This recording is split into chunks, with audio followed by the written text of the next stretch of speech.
She says police took her 8-year-old autistic son from his daycare, detained him to be evaluated, and she had no idea it was happening.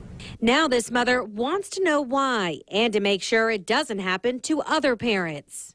I had nobody informed me, nobody called me, nobody told me, and I think it's totally unacceptable. The owner of the child's daycare says she tried to contact the boy's mother after he began making threats to himself and other children. And when she couldn't reach her or other family members, she then called police. Channel 4's Kamasi Aaron talked to that child's mother.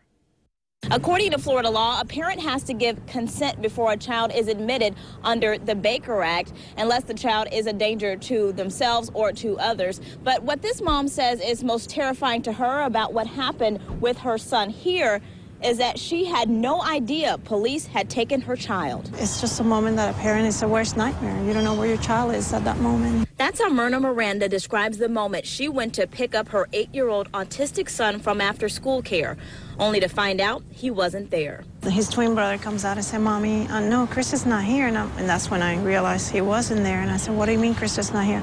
The cops took him. The cops, in this case, an officer with the Jacksonville Sheriff's Office, had taken her son into protective custody under Baker Act provisions.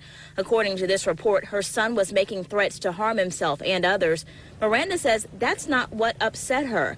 It was the fact that she didn't know her son had been taken or where he was. But most of it, I was shocked because I didn't receive the call. I was not called, and even if they called me, they didn't leave me a message, and I had no voicemails in my phone. We went to around-the-clock kid care to find out if they tried to notify Miranda. The owner says she called and got no answer.